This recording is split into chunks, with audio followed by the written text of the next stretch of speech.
ಪ್ರಿಯ ವಿದ್ಯಾರ್ಥಿಗಳೇ, ಇವತ್ತಿನ ಸಮಾಜ ವಿಜ್ಞಾನ ತರಗತಿಯಲ್ಲಿ ನಾವು ಕಲೀಲಿಕ್ಕೆ ಹೊರಟಿರ್ತಕ್ಕಂಥದ್ದು 9ನೇ ತರಗತಿಯ ಭೂಗೋಳ ವಿಭಾಗದ 5ನೇ ಅಧ್ಯಾಯ ಕರ್ನಾಟಕದ ಭೂ ಸಂಪತ್ತು. ಭೂ ಸಂಪತ್ತು ಹೆಸರೇ ಹೇಳ್ತಾ ಇದೆ ನೋಡಿ, ಭೂಮಿ ಒಂದು ಸಂಪತ್ತು ಅಲ್ವಾ? ಪ್ರಕೃತಿ ಮನುಷ್ಯನಿಗೆ ಪುಕ್ಕಟೆಯಾಗಿ ಕೊಟ್ಟಿರ್ತಕ್ಕಂಥ ಸಂಪನ್ಮೂಲಗಳಲ್ಲಿ ಭೂಮಿ ಅತ್ಯಮೂಲ್ಯವಾದ ಸಂಪತ್ತು. ಈ ಭೂ ಸಂಪತ್ತಿನ ಬಗ್ಗೆ ಒಂದಷ್ಟು ವಿಷಯಗಳನ್ನು ಇವತ್ತಿನ ದಿನ ನಾವು ಈ ಪಾಠದಲ್ಲಿ ಅಭ್ಯಾಸ ಮಾಡ್ತಾ ಹೋಗ್ತೀವಿ. ಏನು ಕಲಿಕಾಂಶಗಳನ್ನ ಈ ತರಗತಿಯಲ್ಲಿ ನಾವು ಅಭ್ಯಾಸ ಮಾಡ್ತೀವಿ, ಯಾವ ವಿಷಯಗಳನ್ನ ತಿಳ್ಕೊಳ್ತೀವಿ ಅಂತ ನೋಡೋದಾದ್ರೆ, ಈ ಪಾಠದ ಕಲಿಕಾಂಶಗಳು ಕರ್ನಾಟಕದ ಭೂ ಬಳಕೆಯ ವಿಧಗಳು ತಿಳಿ. ಭೂ ಬಳಕೆಯ ವಿಧಗಳು ಹೆಸರು ಹೇಳ್ತಾ ಇದೆ, ಭೂಮಿಯನ್ನ ಬಳಕೆಯ ಆಧಾರದ ಮೇಲೆ ವಿಧಗಳನ್ನಾಗಿ ಮಾಡ್ತಾರೆ. 5 ವಿಧಗಳನ್ನ ಮಾಡ್ತಾರೆ. ಯಾವುದು ಅಂತ ಅಭ್ಯಾಸ ಮಾಡ್ತೀವಿ. ಹಾಗೆಯೇ ಭೂಮಿನ ಎದಕ್ಕಾಗಿ ಬಳಸ್ತಾ ಇದೀವಪ್ಪ ಅಂತ ನೋಡಿದ್ರೆ, ನಮ್ಗೆ ಆಹಾರ ಧಾನ್ಯ ಬರೋದು ವ್ಯವಸಾಯದಿಂದಲ್ಲ. ಸೊ ಹಾಗಾಗಿ ವ್ಯವಸಾಯದ ಪ್ರಾಮುಖ್ಯತೆಯನ್ನು ಅಭ್ಯಾಸ ಮಾಡ್ತೀವಿ. ಹಾಗೆ ವ್ಯವಸಾಯದ ವಿಧಗಳು ಯಾವುವು, ವ್ಯವಸಾಯವನ್ನ ಹಲವಾರು ವಿಧಗಳನ್ನಾಗಿ ಮಾಡ್ತೀವಿ. ಒಂದೇ ರೀತಿಯ ವ್ಯವಸಾಯ ಎಲ್ಲ ಅಲ್ಟಿಮೇಟ್ ಆಗಿ ವ್ಯವಸಾಯ ಅಂತಂದ್ರೆ ಏನಪ್ಪಾ, ಬೆಳೆ ಬೆಳಿತೇವೆ ಅಲ್ವಾ? ಅದಕ್ಕೆ ಬಂದಾಗ ನಾವು ಮತ್ತಲ್ಲಿ ಅಭ್ಯಾಸ ಮಾಡ್ತೀವಿ. ಸೊ ವ್ಯವಸಾಯದ ಪ್ರಾಮುಖ್ಯತೆ ಮತ್ತು ವ್ಯವಸಾಯದ ವಿಧಗಳನ್ನ ಅಭ್ಯಾಸ ಮಾಡ್ತೀವಿ. ಹಾಗೆ ವ್ಯವಸಾಯ ಅಂದ ತಕ್ಷಣ ಕರ್ನಾಟಕದ ಪ್ರಮುಖ ಬೆಳೆಗಳು ಯಾವುದು, ಕರ್ನಾಟಕದ ಪ್ರಮುಖ ಬೆಳೆಗಳು ಅಂತ ಬಂದಾಗ ಮತ್ತೆ ಬೆಳೆಗಳಲ್ಲಿ ವಿಧಗಳನ್ನು ಮಾಡ್ತೀವಿ ಅಲ್ವಾ? ಆಹಾರ ಬೆಳೆಗಳು, ವಾಣಿಜ್ಯ ಬೆಳೆಗಳು, ನೆಡೆತೋಪು ಬೆಳೆಗಳು. ಸೊ ಒಟ್ಟಾರೆ ಬೆಳೆಗಳು, ಆ ಬೆಳೆಗಳ ವಿಧಗಳು, ಕರ್ನಾಟಕದ ಪ್ರಮುಖ ಬೆಳೆಗಳು, ಆ ಬೆಳೆಗಳ ಹಂಚಿಕೆ. ಎಲ್ಲ ಪ್ರದೇಶದಲ್ಲೂ ಎಲ್ಲ ಬೆಳೆಗಳನ್ನು ಬೆಳೆಯಲ್ಲ. ಸೊ ಅದೆಲ್ಲಿ ಹಂಚಿಕೆ ಆಗಿದೆ, ಸೊ ಆಹಾರ ಧಾನ್ಯಗಳ ಉತ್ಪಾದನೆ. ಸೊ ಈ ವಿಚಾರವಾಗಿ ನಾವು ಇವತ್ತಿನ ಭೂ ಬಳಕೆ ಪಾಠದಲ್ಲಿ ಅಭ್ಯಾಸ ಮಾಡ್ತೀವಿ. ಸೊ ಮಕ್ಕಳೇ, ಕರ್ನಾಟಕ ಭೂ ಬಳಕೆಯ ವಿಚಾರಕ್ಕೆ ಬಂದ್ರೆ, ಕರ್ನಾಟಕ ಭೌಗೋಳಿಕವಾಗಿ ತುಂಬಾ ಉತ್ತಮವಾಗಿರ್ತಕ್ಕಂಥ ಸ್ಥಾನದಲ್ಲಿದೆ.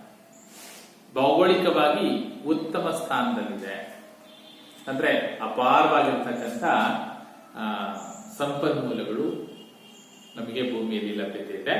ಅದರಲ್ಲಿ ಭೂ ಬಳಕೆ ಅಂತ ಬಂದಾಗ, ಮುಖ್ಯವಾಗಿ ಪ್ರಧಾನವಾಗಿ ಭೂ ಬಳಕೆ ಅಂತ ಬಂದಾಗ, ನಾವು ವ್ಯವಸಾಯವನ್ನ ಆಧರಿಸಿ, ಕೃಷಿಯನ್ನ ಆಧರಿಸಿ ಭೂ ಬಳಕೆಯನ್ನ ನಾವು ಎಲ್ಲಿ ಹೇಳ್ತಾ ಸೊ ಇಲ್ಲಿ ವೈವಿಧ್ಯಮಯವಾಗಿರ್ತಕ್ಕಂಥ ಭೂ ಸ್ವರೂಪಗಳಿವೆ. ಅಂದ್ರೆ ಕೆಲವು ಕಡೆ ಬಯಲು ಪ್ರದೇಶ ಇದೆ, ಸಮತಟ್ಟಾದ ಮೈದಾನ ಇದೆ, ಕೆಲವು ಕಡೆ ಆಳವಾದ ಕಂದಕಗಳಿದೆ, ಕೆಲವು ಕಡೆ ಎತ್ತರವಾದ ಪರ್ವತ ಶಿಖರಗಳಿದೆ, ಖನಿಜಗಳಿದೆ, ನದಿಗಳಿದೆ, ಲೋಹಗಳು ದೊರೀತಾ ಇದೆ. ಅಂತರ್ಜಲ ಸಂಪತ್ತು ಬಹುಮುಖ್ಯವಾಗಿರ್ತಕ್ಕಂಥ ಸಂಪತ್ತು, ರೈಟ್? ಇವೆಲ್ಲವನ್ನೂ ಒಳಗೊಂಡಿದೆ. ಸೊ ಇಂತಹ ಸಂಪತ್ತನ್ನ, ಭೂಮಿಯನ್ನ ನಾವು ನೈಸರ್ಗಿಕ ಸಂಪನ್ಮೂಲಗಳಲ್ಲಿ ಅತ್ಯಮೂಲ್ಯವಾಗಿರ್ತಕ್ಕಂಥ ಸಂಪತ್ತು ಅಂತಂದ್ರೆ ಇದು ಭೂಮಿ ಅಲ್ವಾ? ನೈಸರ್ಗಿಕ ಸಂಪತ್ತು, ನಿಸರ್ಗದತ್ತವಾಗಿ ಲಭ್ಯವಾಗಿರ್ತಕ್ಕಂಥ ಸಂಪನ್ಮೂಲಗಳಲ್ಲಿ ಭೂಮಿ ಅತಿ ಅಮೂಲ್ಯವಾಗಿರ್ತಕ್ಕಂಥ ಸಂಪತ್ತು. ಭೂಮಿಯಲ್ಲೇ ಭೂಮಿ ಅಂತಂದ್ರೆ ಹೇಗೆ ಅರ್ಥೈಸ್ತೀವಿ ಹಾಗೆ ನಾವಿಲ್ಲಿ ಕೃಷಿ ಹಿನ್ನೆಲೆಯಲ್ಲಿ ಭೂಮಿ ಅಂತಂದ್ರೆ ಲ್ಯಾಂಡ್ ಅಂತ ಅಂದ್ರೆ ಭೂಮಿಯ ಮೇಲ್ಪದರದ ಬಗ್ಗೆ ಮಾತ್ರ ಇಲ್ಲಿ ಮಾತಾಡ್ತಾ ಹೋಗ್ತೀವಿ.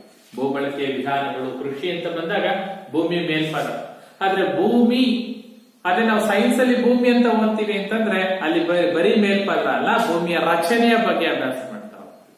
ಸೊ ನಾವಿಲ್ಲಿ ಕಲೀಲಿಕ್ಕೆ ಹೊರಟಿರ್ತಕ್ಕಂಥದ್ದು ಕರ್ನಾಟಕದ ಭೂ ಸಂಪತ್ತು ಅಂತ ಬಂದಾಗ, ಭೂಮಿಯ ಸಡಿಲವಾದ ಮೇಲ್ಪದರ ಮಣ್ಣೇನಿದೆ, ಈ ಮಣ್ಣನ್ನ ನಾವು ಕೃಷಿಗಾಗಿ ಹೇಗೆ ಬಳಸ್ಕೊಳ್ತಾ ಇದ್ದೀವಿ ಅನ್ನೋದ ವಿಚಾರಗಳನ್ನ ಇವತ್ತಿನ ಕಲಿಕಾಂಶದಲ್ಲಿ ನಾವು ತಿಳಿಯಲಿಕ್ಕೆ ಹೊರಟಿದ್ದೀವಿ. ಹಾಗಾದ್ರೆ ಭೂ ಬಳಕೆ ಅಂದ್ರೆ ದೇನು? ಭೂ ಬಳಕೆ ಅಂತ ಬಂದಾಗ ಒಂದು ಡೆಫಿನೇಷನ್ ಕೊಡಪ್ಪ. ಭೂ ಬಳಕೆ ಹೆಸರೇ ಹೇಳ್ತಾರೆ, ಬಳಕೆ, ಭೂಮಿಯ ಬಳಕೆ. ಅದಕ್ಕೆ ಒಂದು ಉದ್ದೇಶಕ್ಕಲ್ಲ, ವಿವಿಧ ಉದ್ದೇಶಗಳಿಗಾಗಿ ಭೂಮಿಯನ್ನ ಬಳಕೆ ಮಾಡೋದಕ್ಕೆ ನಾವು ಭೂ ಬಳಕೆ ಅಂತ ಕರೀತೀವಿ. ಭೂಮಿಯನ್ನ ವಿವಿಧ ಉದ್ದೇಶಗಳಿಗೆ ಬಳಸುವುದಕ್ಕೆ ಭೂ ಬಳಕೆ ಅಂತ ಕರೀತೀವಿ. ಸೊ ಇಲ್ಲಿ ಭೂಮಿಯನ್ನ ಅಂದಾಗ ನಾನು ಆಗ್ಲೇ ಹೇಳಿದ ಹಾಗೆ ಲ್ಯಾಂಡ್ ಅಂತ ಅಷ್ಟೇ ಕನ್ಸಿಡರ್ ಮಾಡ್ತಾರೆ. ನೆಲ ಅಂದ್ರೆ ಭೂಮಿಯನ್ನ ಮಣ್ಣಿನಿಂದ ಕೂಡಿರ್ತಕ್ಕಂಥ ಭೂಮಿಯ ಮೇಲ್ಪದ್ರ ಇದೆಯಲ್ಲ, ಇದನ್ನ ಹಲವಾರು ಉದ್ದೇಶಗಳಿಗಾಗಿ, ವಿವಿಧ ಉದ್ದೇಶಗಳಿಗಾಗಿ ಭೂಮಿಯನ್ನ ಬಳಸೋದಕ್ಕೆ ಭೂ ಬಳಕೆ ಅಂತ ಕರಿತೀವಿ. ಯಾವ ಉದ್ದೇಶಕ್ಕಾಗಿ ಬಳಸ್ತೀವಿ? ಹಲವಾರು ಉದ್ದೇಶಗಳು ಹೇಳ್ಬಿಡ್ತೀವಿ. ವಿವಿಧ ಉದ್ದೇಶಗಳಿಗೆ ನಮಗೆ ಗೊತ್ತಿರೋ ಹಾಗೆ ಭೂಮಿಯನ್ನ ಯಾವುದಕ್ಕೆ ಬಳಸ್ತೀವಪ್ಪ? ಜನರು ಏನು ಯಾವುದಕ್ಕೆ ಬಳಸ್ತೀವಿ? ಈಗ ನಾವು ಶಾಲೆಯಲ್ಲಿ ಅಲ್ವಾ, ಶಾಲೆಯಲ್ಲಿ ಇದೀವಿ ಅಂದ್ರೆ ಶಾಲೆ ಕಟ್ಟಿದ್ವಿ. ಶಾಲೆ ಈ ಕಟ್ಟಡ ಕಟ್ಟಿದೀವಿ. ಈ ಶಾಲೆ ಎಲ್ಲಿದೆ ಅಂದ್ರೆ ಜನವಸತಿ ಪ್ರದೇಶದಲ್ಲಿ. ರೈಟ್. ಅಂದ್ರೆ ಭೂಮಿಯನ್ನ ಯಾವುದಕ್ಕಾಗಿ ಬಳಸ್ತಾ ಇದೀವಿ ಅಂತ ನೋಡಿದ್ರೆ ಪ್ರಧಾನವಾಗಿ ಜನವಸತಿ ಪ್ರದೇಶಗಳು ಅಂತ ಕರೀತೀವಿ. ಈ ಜನವಸತಿ ಪ್ರದೇಶಗಳಲ್ಲಿ ಎಲ್ಲ ಬಂದ್ಬಿಟ್ಟು ಹಳ್ಳಿಗಳು ಅಂದ್ರೆ ವಸತಿ ಪ್ರದೇಶಗಳು, ಮನೆಗಳು ನಿರ್ಮಾಣ ಆಗಿರ್ತಕ್ಕಂಥ ಊರುಗಳು ಅಂತ ಕರಿತೀವಲ್ಲ. ಸೊ ಆ ಊರಿನ ಭಾಗ ಅಲ್ಲೆಲ್ಲ ಏನಿರುತ್ತೆ ಅಂತ ಹೇಳಿದ್ರೆ ವಾಸದ ಮನೆಗಳಿರುತ್ತೆ, ರಸ್ತೆಗಳಿರುತ್ತೆ. ರೈಟ್. ಹಾಗೆ ನಗರ ಪ್ರದೇಶಗಳಿಗೆ ಹೋದ್ರೆ ದೊಡ್ಡ ದೊಡ್ಡ ಕಟ್ಟಡಗಳಿರುತ್ತೆ, ವಿಶಾಲವಾದ ರಸ್ತೆಗಳಿರುತ್ತೆ, ವ್ಯಾಪ್ತಿ ವಿಶಾಲವಾದ. ರೈಟ್. ಗ್ರಾಮಗಳು, ನಗರ ಪಟ್ಟಣಗಳು, ಜನವಸತಿ ಪ್ರದೇಶಗಳಿಗೆ ಹೆಚ್ಚಿನ ಭೂ ಪ್ರದೇಶ ಬಳಕೆ ಆಗ್ತಾರೆ. ವಸತಿ ಪ್ರದೇಶ ಬಿಟ್ರೆ ಸಾಗುವಳಿಗೆ ಹೆಚ್ಚಾಗಿ ಬಳಕೆ ಮಾಡ್ತಾ ಇದೀವಿ. ರೈಟ್. ಭೂಮಿಯನ್ನ ವಿವಿಧ ಉದ್ದೇಶಗಳಿಗೆ ಬಳಕೆ ಮಾಡ್ತಾ ಇದೀವಿ. ಜನವಸತಿ ಪ್ರದೇಶಗಳಿಗೆ ಬಳಕೆ ಮಾಡ್ತಾ ಇದೀವಿ, ಸಾಗುವಳಿಗೆ ಬಳಕೆ ಮಾಡ್ತಾ ಇದೀವಿ. ಮುಖ್ಯವಾಗಿ ರಸ್ತೆಗಳು ಅಂತ ಕರಿತೀವಿ. ರಸ್ತೆಗಳು ಅಂತ ಬಂದಾಗ ಮತ್ತೆ ಬೇರೆ ಬೇರೆ ಬರುತ್ತಲ್ವಾ, ಗ್ರಾಮೀಣ ರಸ್ತೆಗಳು, ಜಿಲ್ಲಾ ರಸ್ತೆಗಳು, ರಾಜ್ಯ ಹೆದ್ದಾರಿಗಳು, ರಾಷ್ಟ್ರೀಯ ಹೆದ್ದಾರಿಗಳು. ರೈಟ್. ಒಂದು ಪ್ರದೇಶದಿಂದ ಮತ್ತೊಂದು ಪ್ರದೇಶಕ್ಕೆ ಹೋಗ್ಲಿಕ್ಕೆ ರಸ್ತೆಗಳನ್ನ ಬಳಸ್ತೀವಿ. ಸೊ ಆ ರಸ್ತೆಗಳು ಯಾವ ಭೂಪ್ರದೇಶವನ್ನ ರಸ್ತೆಗಳ ನಿರ್ಮಾಣಕ್ಕಾಗಿ ಬಳಸಿದೀವೋ ಆ ಪ್ರದೇಶಗಳು ವಸತಿಗೂ ಬಳಸ್ತಾ ಇಲ್ಲ ಅಥವಾ ಸಾಗುವಳಿಗೂ ಬಳಸ್ತಾ ಇಲ್ಲ, ಅದು ರಸ್ತೆಗಳು. ಹಾಗೆ ರೈಲ್ವೆ ಮಾರ್ಗ, ವಿಶಾಲವಾಗಿರ್ತಕ್ಕಂಥ ರೈಲ್ವೆ ಜಾಲ ನಮ್ಮ ಕರ್ನಾಟಕದಲ್ಲಿ, ಭಾರತದಲ್ಲಿ ಇರೋದನ್ನ ಗಮನಿಸ್ತೀವಿ. ಸೊ ಹಾಗೇನೆ ಕೆಲವೊಂದಷ್ಟು ಭೂಭಾಗ ಅರಣ್ಯ ಪ್ರದೇಶಗಳು ಬೆಳ್ಕೊಂಡ್ಬಿಟ್ಟಿದೆ ಅಲ್ವಾ. ಅರಣ್ಯಗಳು ಇರ್ತಕ್ಕಂಥ ಪ್ರದೇಶ ಇರ್ಬೋದು, ಜನವಸತಿ ಇರ್ತಕ್ಕಂಥ ಪ್ರದೇಶ ಇರ್ಬೋದು, ರಸ್ತೆಗಳ ನಿರ್ಮಾಣ ಇರ್ಬೋದು, ರೈಲ್ವೆ ನಿಲ್ದಾಣಗಳು, ವಿಮಾನ ನಿಲ್ದಾಣಗಳಿರ್ಬೋದು, ರೈಲ್ವೆ ಮಾರ್ಗಗಳಿಗೆ ಒಳಪಟ್ಟ ಭೂಮಿ ಇರ್ಬೋದು, ಕೈಗಾರಿಕೆಗಳ ನಿರ್ಮಾಣಕ್ಕಾಗಿ ಬಳಸಿರ್ತಕ್ಕಂಥ ಭೂಮಿ ಇರ್ಬೋದು. ಹಾಗೆ ಈ ನದಿಗಳು, ಸರೋವರಗಳು, ಅವುಗಳು ವ್ಯಾಪಿಸಿಕೊಂಡಿರ್ತಕ್ಕಂಥ ಭೂಪ್ರದೇಶ ಇರ್ಬೋದು, ಕೃಷಿಯೇತರ ಚಟುವಟಿಕೆಗಳಿಗಾಗಿ ಬಳಸ್ತಕ್ಕಂಥ ಭೂಪ್ರದೇಶಗಳಿರ್ಬೋದು. ಹಾಗೆ ವಿಶಾಲವಾಗಿರ್ತಕ್ಕಂಥ ಅಣೆಕಟ್ಟುಗಳನ್ನ ಹೊಂದಿರತಕ್ಕಂಥ, ಕಾಲುವೆಗಳ ನಿರ್ಮಾಣ ಆಗಿರ್ತಕ್ಕಂಥ ಪ್ರದೇಶ ಇರ್ಬೋದು. ಸೊ ಹೀಗೆ ನಾವು ಕೃತಕವಾಗಿ ನಿರ್ಮಿಸಿರ್ತಕ್ಕಂಥ ನೆಡುತೋಪು ವನಗಳು ಅಂತ ಕರಿತೀವಿ ಅಲ್ವಾ. ಸೊ ಅದಿರ್ಬೋದು. ಸೊ ಹೀಗೆ ಭೂಮಿಯನ್ನ ಹಲವಾರು ಉದ್ದೇಶಗಳಿಗಾಗಿ ಬಳಸ್ತಾ ಇದ್ದೀವಿ. ಅದನ್ನ ಭೂ ಬಳಕೆ. ಭೌಗೋಳಿಕವಾಗಿ ನಮಗೆ ಲಭ್ಯ ಇರತಕ್ಕಂಥ, ಕರ್ನಾಟಕದಲ್ಲಿ ಭೌಗೋಳಿಕವಾಗಿ ನಮಗೆ ಲಭ್ಯ ಇರತಕ್ಕಂಥ ಭೂಮಿಯ ಪ್ರದೇಶ ಎಷ್ಟು ಅಂತಂದ್ರೆ 19.05 ಲಕ್ಷ ಹೆಕ್ಟೇರ್ ಪ್ರದೇಶ. ರೈಟ್. 19.05 ಲಕ್ಷ ಹೆಕ್ಟೇರ್ ಭೂಪ್ರದೇಶ ಕರ್ನಾಟಕದಲ್ಲಿ ಭೌಗೋಳಿಕ ಪ್ರದೇಶ ನಮಗೆ ಲಭ್ಯ ಇದೆ. ಸೊ ನಾವು ಈ ಪಾಠದಲ್ಲಿ ಭೂಮಿಯನ್ನ ಬೇರೆ ಬೇರೆ ಉದ್ದೇಶಗಳಿಗಾಗಿ ಬಳಸ್ತೀವಿ ನಿಜ, ಆದ್ರೆ ನಾವು ಇಲ್ಲಿ ಯಾವ ಉದ್ದೇಶಕ್ಕಾಗಿ ಬಳಸೋದನ್ನ ಓದ್ತಾ ಇದೀವಿ ಅಂತ ನೋಡಿದ್ರೆ ಕೃಷಿಗಾಗಿ ಭೂಮಿಯನ್ನ ಹೇಗೆ ಬಳಕೆ ಮಾಡ್ಕೊಳ್ತಾ ಇದೀವಿ ಅನ್ನೋದನ್ನ ಈ ಪಾಠದಲ್ಲಿ ಮುಖ್ಯವಾಗಿ ಓದ್ತಾ. ಆದ್ರೆ ಬಳಕೆಯ ಆಧಾರದ ಮೇಲೆ ನೋಡಿ, ಭೂ ಬಳಕೆಯ ಮಾದರಿಗಳು ಅಂತ ಕರೀತೀವಿ. ಭೂ ಬಳಕೆಯ ಮಾದರಿಗಳು, ಒಂದು 5 ಮಾದರಿಗಳನ್ನು ಮಾಡಿ ಯಾವ ಉದ್ದೇಶಕ್ಕಾಗಿ ಭೂಮಿಯನ್ನ ಬಳಸ್ತೀವಿ ಅನ್ನೋದರ ಆಧಾರದ ಮೇಲೆ ನಾವು ಈಗಾಗಲೇ ಹೇಳಿ ಭೂ ಬಳಕೆಯ ಭೂಮಿಯ ವಿವಿಧ ಉದ್ದೇಶಕ್ಕೆ ಬಳಸ್ತೀವಿ ಅಂತ, ಯಾವ್ಯಾವ ಉದ್ದೇಶಕ್ಕೆ ಬಳಸ್ತೀವಿ ಅಂತ ಹೇಳಿದ್ವಿ. ಅವುಗಳನ್ನ ಸಾರ್ಟ್ ಔಟ್ ಮಾಡ್ತಾರೆ. ಆ ಸಾರ್ಟ್ ಔಟ್ ಮಾಡಿ ಏನ್ ಮಾಡ್ತಾರೆ, ಒಂದು 5 ವಿಭಾಗ ಮಾಡ್ಬಿಟ್ಟಿದ್ದಾರೆ 5 ವಿಭಾಗದಲ್ಲಿ ನಾನು ಹೇಳಿದ ಎಲ್ಲ ಅಂಶಗಳು ಬಂದವು. ಸೊ ಯಾವುದು ಭೂ ಬಳಕೆಯ ಮಾದರಿಗಳು ಅಂತ ಬಂದಾಗ 5 ಮಾದರಿಗಳಿದೆ. ಯಾವ್ಯಾವುದು ಅಂತ ನೋಡಿದ್ರೆ ನೋಡಿ, ಮೊದಲನೇದು ನಿವ್ವಳ ಸಾಗುವಳಿ ಭೂಮಿ. ನಿವ್ವಳ ಸಾಗುವಳಿ ಭೂಮಿ ಅಂದ್ರೆ ಇಲ್ಲಿ ಸಾಗುವಳಿಗೆ ಒಳಪಟ್ಟ ಭೂಪ್ರದೇಶ. ಸಾಗುವಳಿ ಅಂದ್ರೆ ಗೊತ್ತಾಗುತ್ತಲ್ಲ, ವ್ಯವಸಾಯ ಉದ್ದೇಶಕ್ಕಾಗಿ ಭೂಮಿಯನ್ನ ಬಳಕೆ ಮಾಡಿದ್ರೆ ಅದನ್ನ ಸಾಗುವಳಿಗೆ ಒಳಪಟ್ಟ ಭೂಪ್ರದೇಶ ಅಂತ ಹೇಳಿ. ಸಾಗುವಳಿ ಅಂದ್ರೆ ಇಲ್ಲಿ ವ್ಯವಸಾಯ, ಬೇಸಾಯ ಅನ್ನೋದ್ರಲ್ಲಿ ಬರುತ್ತೆ. ಸೊ ರಾಜ್ಯದ ಎಲ್ಲ ಭಾಗಗಳಲ್ಲಿ ಒಂದೇ ರೀತಿಯ ಸಾಗುವಳಿ ಭೂಮಿ ಇಲ್ಲ. ಅಂದ್ರೆ ಕರ್ನಾಟಕ ರಾಜ್ಯದಲ್ಲಿ ಏನು ಜಿಲ್ಲೆಗಳಿದ್ದಾವೆ, ಆ ಜಿಲ್ಲೆಗಳು, ಎಲ್ಲ ಜಿಲ್ಲೆಗಳು ಒಂದೇ ರೀತಿಯ ಸಾಗುವಳಿ ಭೂಮಿಯನ್ನ ಹೊಂದಿಲ್ಲ. ಅಂದ್ರೆ ಕೆಲವು ಜಿಲ್ಲೆಗಳಲ್ಲಿ ಕೃಷಿಗಾಗಿ ಬಳಸುವ ಭೂಪ್ರದೇಶ ಹೆಚ್ಚಾಗಿದೆ, ಮತ್ತು ಕೆಲವು ಜಿಲ್ಲೆಗಳಲ್ಲಿ ಅದಕ್ಕೆ ಬಳಸ್ತಕ್ಕಂತ ಪ್ರದೇಶ ಕಡಿಮೆ. ಫಾರ್ ಎಕ್ಸಾಂಪಲ್, ಸುಲಭವಾಗಿ ಹೇಳೋದಾದ್ರೆ ಬೆಂಗಳೂರು ನಗರ ತಗೊಂಡು, ರೈಟ್, ಬೆಂಗಳೂರು ನಗರ ಜಿಲ್ಲೆ ಅಂತ ಬಂದಾಗ ತುಂಬಾ ವಿಶಾಲವಾಗಿ ಬೆಳ್ಕೊಂಡಿರ್ತಕ್ಕಂಥ ಬೆಂಗಳೂರು ನಗರ ಜಿಲ್ಲೆಯಲ್ಲಿ ಸಾಗುವಳಿ ಮಾಡ್ತಕ್ಕಂಥ ಭೂಪ್ರದೇಶ ಎಷ್ಟಿದೆಯಪ್ಪ ಅಂತ ನೋಡಿದ್ರೆ ಬಹಳ ಕಡಿಮೆ. ಬೇರೆ ಜಿಲ್ಲೆಗಳಿಗೆ ಹೋಲಿಕೆ ಮಾಡ್ಕೊಂಡ್ರೆ ಬೆಂಗಳೂರು ಮಹಾನಗರ ಜನವಸತಿ ಪ್ರದೇಶವನ್ನ ಹೆಚ್ಚಾಗಿ ಹೊಂದಿದೆ. ಬಿಟ್ರೆ ಸಾಗುವಳಿ ಭೂಪ್ರದೇಶ ಅಂತ ಬಂದಾಗ ಅತಿ ಕಡಿಮೆ ಸಾಗುವಳಿ ಭೂಪ್ರದೇಶವನ್ನ ಹೊಂದಿರತಕ್ಕಂಥದ್ದು ಯಾವುದು ಅಂದ್ರೆ ಅದು ಬೆಂಗಳೂರು. ಇವತ್ತಂತ ಬೆಂಗಳೂರು ಭಾರತದ ರಾಜಧಾನಿ ಇದೆಯಲ್ಲ ಬೆಂಗಳೂರು, ಈ ಬೆಂಗಳೂರು ಅತಿ ಕಡಿಮೆ ಸಾಗುವಳಿ ಭೂಪ್ರದೇಶವನ್ನ ಹೊಂದಿರತಕ್ಕಂಥ ಜಿಲ್ಲೆ. ಹಾಗಾದ್ರೆ ಯಾವ ಜಿಲ್ಲೆ, ಕರ್ನಾಟಕದ ಯಾವ ಜಿಲ್ಲೆ ಹೆಚ್ಚಿನ ಸಾಗುವಳಿ ಭೂಪ್ರದೇಶವನ್ನ ಹೊಂದಿದೆ ಅಂದ್ರೆ ಮೇಲ್ಗಡೆ ಬರುತ್ತಲ್ಲ ಕಲಬುರ್ಗಿ ಅಂತ ಬರುತ್ತೆ. ಮೇಲ್ಗಡೆ ಕಲಬುರ್ಗಿ ಅತಿ ಹೆಚ್ಚು ಸಾಗುವಳಿ ಭೂಪ್ರದೇಶವನ್ನ ಹೊಂದಿರತಕ್ಕಂಥ ಜಿಲ್ಲೆ ಕರ್ನಾಟಕ. ಹಾಗೆ ಬೇರೆ ಬೇರೆ ಜಿಲ್ಲೆಗಳು ಬೇರೆ ಬೇರೆ ಹಂತದ ಸಾಗುವಳಿ ಭೂಪ್ರದೇಶವನ್ನ ಹೊಂದಿದೆ. ಆದ್ರೆ ಹೆಚ್ಚು ಸಾಗುವಳಿ ಭೂಮಿಯನ್ನ ಒಳಗೊಂಡಿರ್ತಕ್ಕಂಥ ಪ್ರದೇಶ ಕಲಬುರ್ಗಿ ಇದೆ. ಕಲಬುರ್ಗಿಯನ್ನ ಹೊರತುಪಡಿಸಿದ್ರೆ ಅದರ ನಂತರದ ಸ್ಥಾನಗಳಲ್ಲಿ ಬೆಳಗಾವಿ ಇದೆ, ವಿಜಯಪುರ ಇದೆ, ತುಮಕೂರು ಇದೆ, ರಾಯಚೂರು ಇದೆ, ಬಾಗಲಕೋಟೆ, ಬಳ್ಳಾರಿ, ಎಲ್ಲ ಜಿಲ್ಲೆಗಳು ಸಾಗುವಳಿ ಭೂಪ್ರದೇಶವನ್ನ ಹೊಂದಿದೆ. ಆದರೆ ಆ ಹೊಂದಿರುವ ಪ್ರಮಾಣ ಒಂದು ಜಿಲ್ಲೆಗಿಂತ ಮತ್ತೊಂದು ಜಿಲ್ಲೆಗೆ ವ್ಯತ್ಯಾಸವನ್ನ ಹೊಂದುತ್ತಾ ಹೋಗುತ್ತೆ.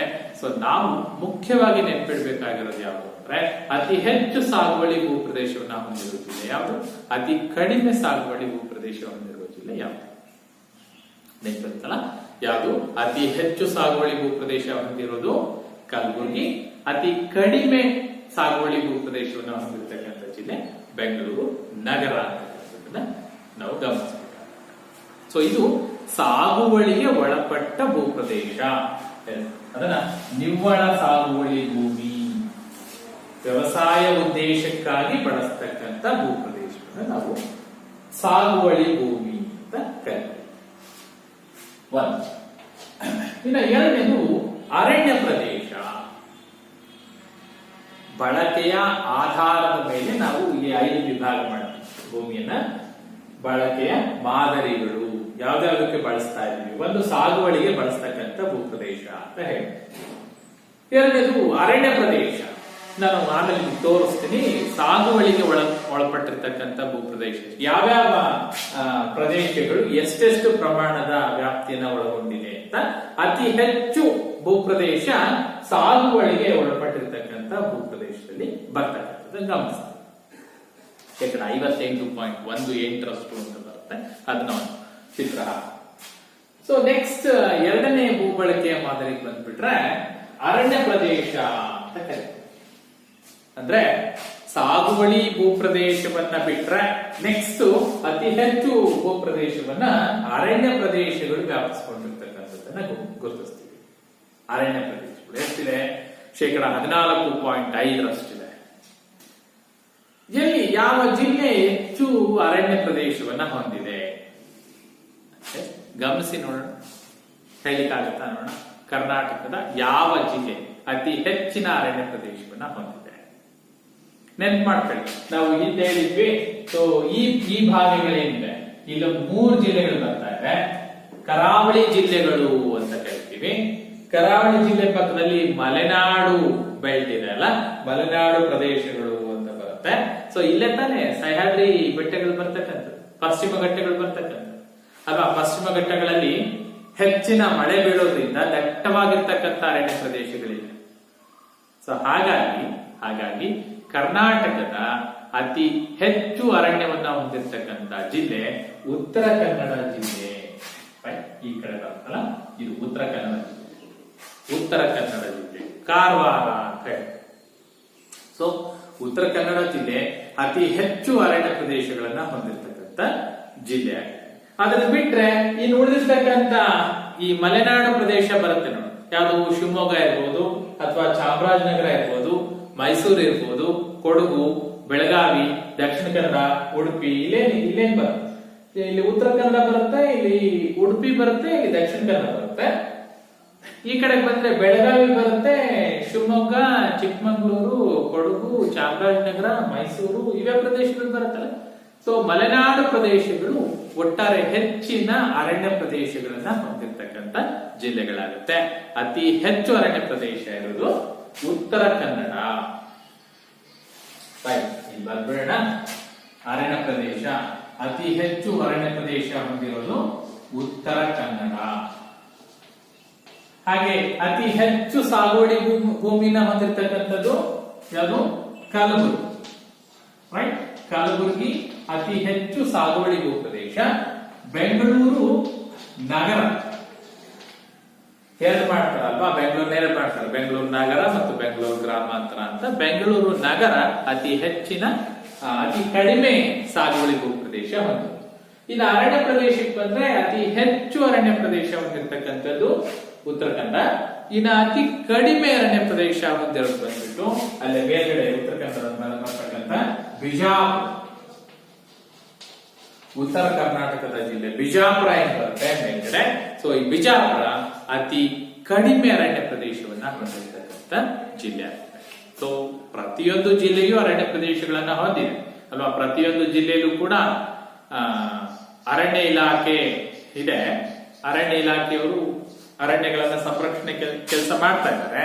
ಆದ್ರೆ ಅಲ್ಲಿನ ಹವಾಮಾನ, ಅಲ್ಲಿ ಬೀಳ್ತಕ್ಕಂಥ ಮಳೆಯ ಪ್ರಮಾಣವನ್ನ ಆಧರಿಸಿ ಜಿಲ್ಲೆಯಿಂದ ಜಿಲ್ಲೆಗೆ ಅರಣ್ಯ ಪ್ರದೇಶದ ವಿಸ್ತಾರದಲ್ಲಿ ವ್ಯತ್ಯಾಸ ಇದೆ.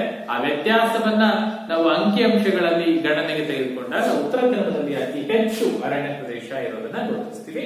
ಅತಿ ಕಡಿಮೆ ಅರಣ್ಯ ಪ್ರದೇಶ ಬಂದ್ಬಿಟ್ಟು ಬಿಜಾಪುರ. ಮೂರನೇದು ಸಾಗುವಳಿಗೆ ಲಭ್ಯವಿಲ್ಲದ ಭೂಮಿ ಅಂತ ಹೇಳಿ. ಸಾಗುವಳಿಗೆ ಲಭ್ಯ ಇಲ್ಲ. ಸಾಗುವಳಿಗೆ ಲಭ್ಯ ಇಲ್ಲ ಅಂತ ಮಾತ್ರಕ್ಕೆ ಅದು ಸಾಗುವಳಿಗೆ ಯೋಗ್ಯ ಅಲ್ಲ ಅಂತ ಅಲ್ಲ. ರೈಟ್, ಸಾಗುವಳಿಗೆ ಯೋಗ್ಯವಾದ ಭೂಮಿನೇ, ವ್ಯವಸಾಯ ಮಾಡಬಹುದು. ಆದ್ರೆ ವ್ಯವಸಾಯ ಉದ್ದೇಶಕ್ಕೆ ಬಳಕೆಯಾಗಿಲ್ಲ. ಮತ್ತೇನಾಯ್ತು? ಸಾಗುವಳಿಗೆ ಲಭ್ಯ ಇಲ್ಲ ಅಂತಂದ್ರೆ ಮತ್ತೆ ಯಾವ್ದಕ್ಕೆ ಲಭ್ಯತೆ ಇದೆ? ನಾವಾಗ್ಲೇ ಹೇಳಿದಾಗೆ ಜನವಸತಿ ಪ್ರದೇಶಗಳು ಅಂತ ಕರೀತೀವಿ.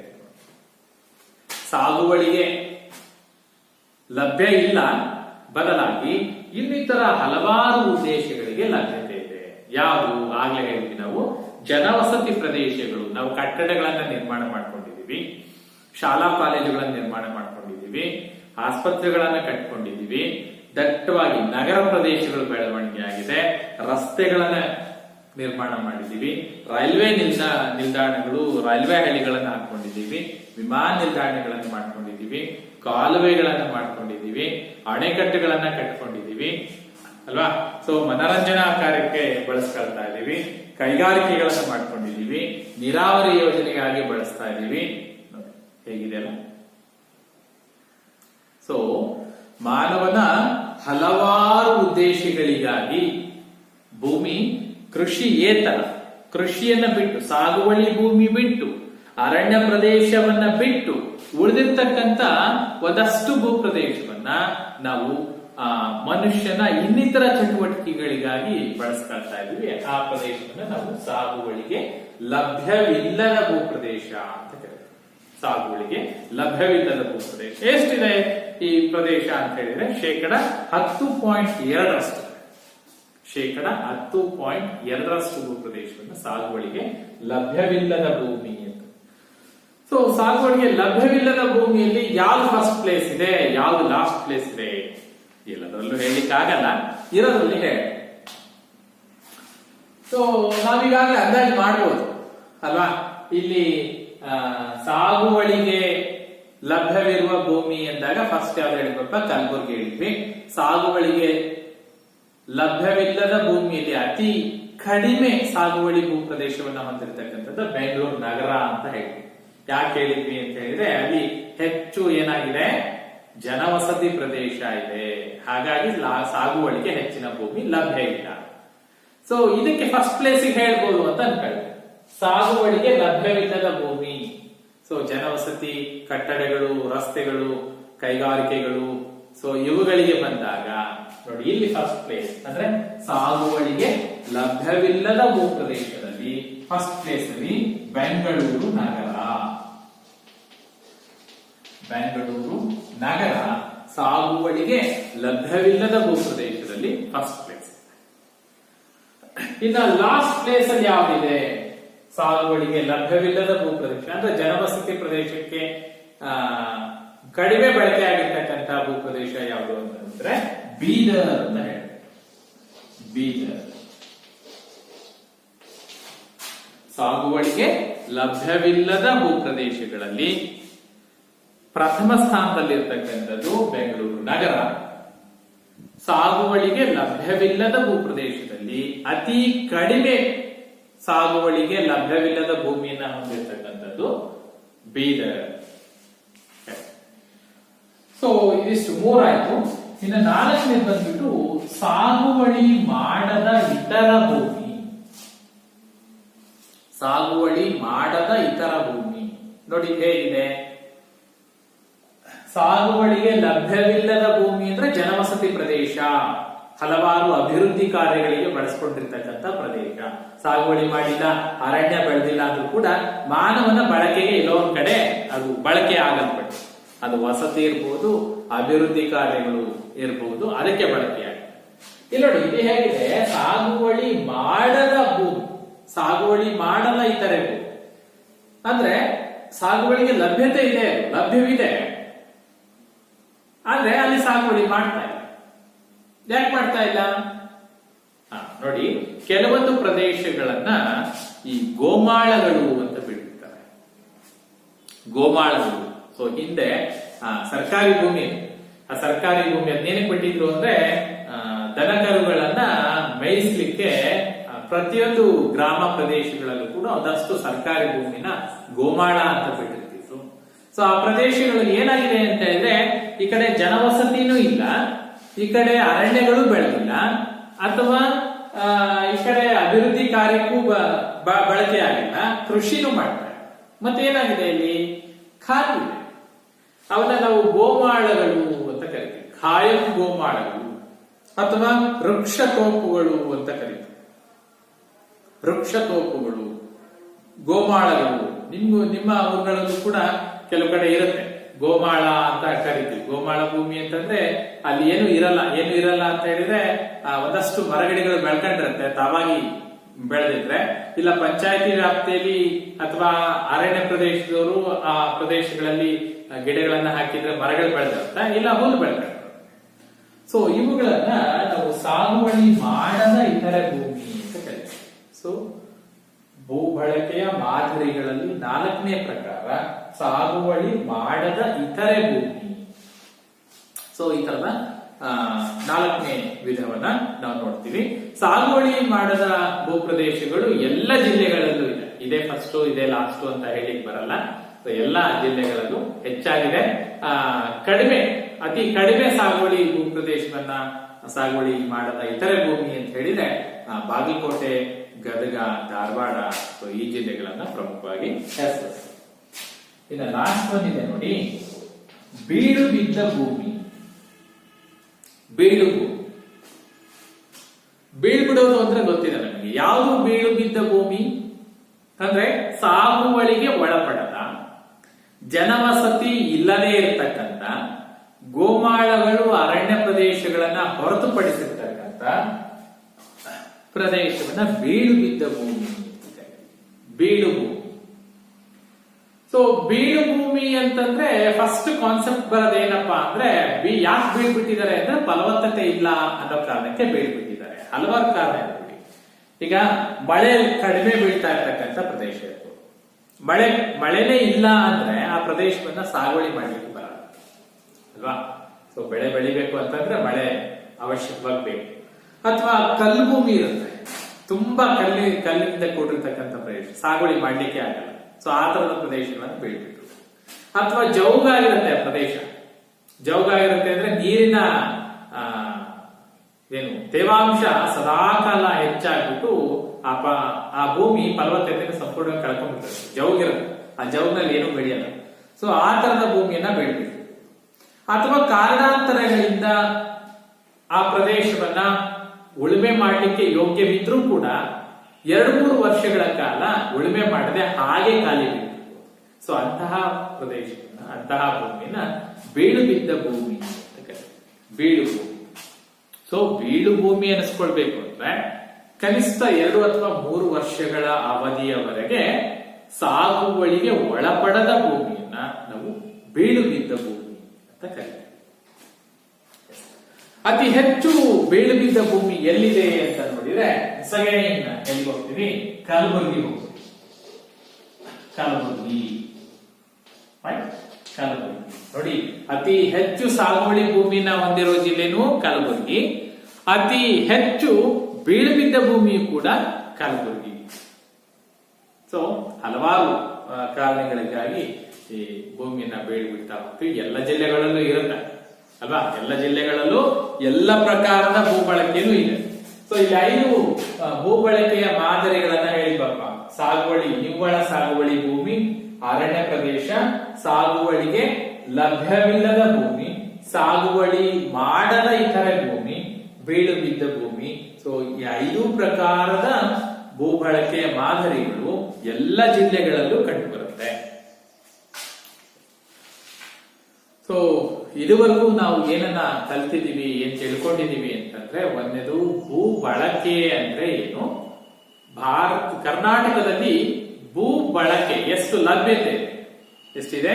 19.05 ಲಕ್ಷ ಹೆಕ್ಟೇರ್ ಭೂ ಪ್ರದೇಶ ಭೌಗೋಳಿಕವಾಗಿ ಕರ್ನಾಟಕದಲ್ಲಿ ಲಭ್ಯತೆ ಇದೆ. ಅದನ್ನ ಯಾವ ಉದ್ದೇಶಗಳಿಗೆ ಬಳಸ್ತೀವಿ ಅನ್ನೋದರ ಆಧಾರದ ಮೇಲೆ 5 ಪ್ರಕಾರಗಳನ್ನಾಗಿ ನಾವು ವಿಭಾಗ ಮಾಡಿದ್ದೀವಿ. ಯಾವ್ಯಾವು ಎಷ್ಟೆಷ್ಟು ಪ್ರಮಾಣದ ಪರ್ಸೆಂಟೇಜ್ ಅನ್ನ ಹೊಂದಿದೆ ಅಂತ ನಾವು ನೋಡೋದಾದ್ರೆ, ನೀವು ನೋಡ್ತಾ ಇದ್ದೀರಾ ಈಗ ಒಟ್ಟಾರೆ ಭೌಗೋಳಿಕ ಪ್ರದೇಶದಲ್ಲಿ ಸಾಗುವಳಿ ಭೂಮಿ 58.1% ಭೂ ಪ್ರದೇಶ ಸಾಗುವಳಿಗೆ ಒಳಪಟ್ಟಿದೆ. ಇನ್ನ ಅರಣ್ಯ ಪ್ರದೇಶವನ್ನ ನೋಡಿದ್ರೆ 14.5% ಪ್ರದೇಶ 2ನೇ ಸ್ಥಾನದಲ್ಲಿದೆ. ಇನ್ನು 3ನೇ ಸ್ಥಾನಕ್ಕೆ ಹೋದ್ರೆ ಸಾಗುವಳಿಗೆ ಲಭ್ಯವಿಲ್ಲದ ಭೂಮಿ ಅಂತ ಇದೆ, 10.2% ಇದೆ. 4ನೇದು ಸಾಗುವಳಿ ಮಾಡದ ಇತರೆ ಭೂಮಿ ಅಂತ ಇದೆ, 7.2% ಪ್ರದೇಶವನ್ನ ಹೊಂದಿದೆ. ಇನ್ನ ಕೊನೆಯದಾಗಿ ಬೀಳು ಭೂಮಿ 9.5% ಇರತಕ್ಕಂಥದ್ದನ್ನ ನಾವು ಗುರುತಿಸ್ತೀವಿ. ಸೊ ಒಟ್ಟಾರೆ ಕರ್ನಾಟಕದಲ್ಲಿ ಲಭ್ಯ ಇರತಕ್ಕಂಥ ಭೌಗೋಳಿಕ ಭೂಪ್ರದೇಶವನ್ನ ಬಳಕೆ ಆಧಾರದ ಮೇಲೆ ಹೀಗೆ ವಿಭಾಗ ಮಾಡ್ತಾ ಹೋಗ್ತೀವಿ. ಅದೇ ವಿಭಾಗದಲ್ಲಿ, ಅದೇ ಕ್ರಮದಲ್ಲಿ ಕೂಡ ನಾವು ಬರೆದಿದ್ವಿ ಅತಿ ಹೆಚ್ಚು, ಅತಿ ಕಡಿಮೆ ಇರತಕ್ಕಂಥ ಭೂಪ್ರದೇಶಗಳು. ಸೊ ಇದಿಷ್ಟು ಭೂ ಬಳಕೆಗೆ ಬಂದ. ಇನ್ನು ನೆಕ್ಸ್ಟ್ ಭೂ ಬಳಕೆ ಅಂತ ಬಂದಾಗ ಫಸ್ಟ್ ಬರ್ತಾ ಇದೆ ನಿವ್ವಳ ಸಾಗುವಳಿ ಭೂಮಿ. ಸೊ ಸಾಗುವಳಿಗೆ ಹೋಗೋಣ. ಸಾಗುವಳಿ ಅಂತ ಹೇಳಿದ್ರೆ ವ್ಯವಸಾಯ. ಏನು ವ್ಯವಸಾಯ ಅಂದ್ರೆ ಏನು? ವ್ಯವಸಾಯ ಅಂದ್ರೆ ಏನು? ವ್ಯವಸಾಯ ಅಂದ್ರೆ ಹಳ್ಳಿಗಾಡಿನಲ್ಲಿರ್ತಕ್ಕಂಥ ನಮ್ಗೆ ಬಹುತೇಕ ವ್ಯವಸಾಯದ ಹಿನ್ನೆಲೆಯನ್ನ ಹೊಂದಿರತಕ್ಕಂಥ ಗ್ರಾಮಾಂತರ ಪ್ರದೇಶದ ಮಕ್ಕಳಿಗೆ ವ್ಯವಸಾಯ ಅಂದ್ರೆ ಏನು ಅಂತ ಹೇಳ್ಕೊಡೋ ಅಗತ್ಯ ಇಲ್ಲ. ನಾವು ಡೆಫಿನೇಷನ್ ಅಲ್ಲಿ ಹೇಳ್ಬೋದು ವ್ಯವಸಾಯ ಅಂದ್ರೆ ಏನು ಅಂತ. ಆದ್ರೆ ಗ್ರಾಮೀಣ ಪ್ರದೇಶದ ಮಕ್ಕಳಿಗೆ ವ್ಯವಸಾಯದ ಅರಿವು ನಮಗಿಂತ 100 ಪಟ್ಟಿದೆ. ಪ್ರಾಕ್ಟಿಕಲ್ ಆಗಿ ವ್ಯವಸಾಯ ಅಂದ್ರೆ ಏನು ಅಂತಂದ್ರೆ ಅವ್ರಿಗೆ ಬಹಳ ಚೆನ್ನಾಗಿ ಗೊತ್ತಿದೆ. ಆದ್ರೆ ಪರೀಕ್ಷೆಯಲ್ಲಿ ವ್ಯವಸಾಯ ಎಂದರೆ ಏನು ಅಂತ ಕೇಳಿದಾಗ ಅಲ್ಲಿ ಅನುಭವ ಬರಲ್ಲ, ಬದಲಾಗಿ ಒಂದು ಹೇಳಿಕೆ, ಒಂದು ಡೆಫಿನೇಷನ್ ಬರೀ. ಏನಪ್ಪ ವ್ಯವಸಾಯ? ಏನಪ್ಪ ವ್ಯವಸಾಯ ಅಂದ್ರೆ ಬೇರೆ ಬೇರೆ ತರದಲ್ಲಿ ವ್ಯವಸಾಯಕ್ಕೆ ಡೆಫಿನೇಷನ್ ಕೊಡ್ತಾ ಹೋಗ್ಬೋದು. ಇಂಥದ್ದೇ ಹೀಗೆ ಇರಬೇಕು ಅಂತ ಏನಿಲ್ಲ. ಜನರಲ್ ಆಗಿ ನಾವು ಸಾಮಾನ್ಯವಾಗಿ ವ್ಯವಸಾಯ ಅಂದ್ರೆ ಏನಪ್ಪಾ ಅಂದ್ರೆ ಉಳುಮೆ ಮಾಡೋದು, ಬಿತ್ತನೆ ಮಾಡೋದು, ಬೆಳೆಯನ್ನ ಬೆಳೆಯೋದು, ಇದನ್ನೇ ವ್ಯವಸಾಯ. ಭೂಮಿಯನ್ನ ಉಳುಮೆ ಮಾಡಿ ಅಲ್ವಾ, ಕೃಷಿ ಕಾರ್ಯಕ್ಕೆ ಫಸ್ಟ್ ಏನಪ್ಪಾ ಅಂತಂದ್ರೆ ಉಳುಮೆ ಮಾಡಿ ಅಲ್ಲ, ಮಳೆ ಬೀಳ್ತಿದ್ದ ಹಾಗೆ ರೈತರ ಕೃಷಿ ಕಾರ್ಯಗಳು ಚಟುವಟಿಕೆಗಳು ಗರಿಯದಂತೆ. ಫಸ್ಟ್ ಏನ್ ಮಾಡ್ತಾನೆ, ಬೆಳೆ ಬೆಳೆಯ ವ್ಯವಸಾಯದ ಮೊದಲ ಹಂತ ಅಂದ್ರೆ ಉಳುಮೆ ಮಾಡೋದು. ಉಳುಮೆ ಮಾಡಿ ಭೂಮಿಯನ್ನ ಹದ ಮಾಡಿ ಬಿತ್ತನೆಗೆ ರೆಡಿ ಮಾಡ್ತಾನೆ. ಭೂಮಿಯನ್ನ ಉಳುಮೆ ಮಾಡಿದ್ಮೇಲೆ ಏನ್ ಮಾಡ್ತಾನೆ, ಬೀಜಗಳನ್ನ ಬಿತ್ತನೆ ಮಾಡ್ತಾನೆ.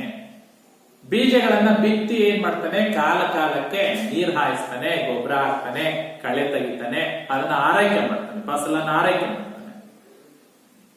ಸೊ ಪ್ರತಿಫಲವಾಗಿ ಏನ್ ಪಡ್ಕೊಂತಾನೆ, ಬೆಳೆಗಳನ್ನ ಪಡ್ಕೊಳ್ತಾನೆ. ಇದನ್ನ ನಾವು ವ್ಯವಸಾಯ ಅಂತ ಕರಿತೀವಿ.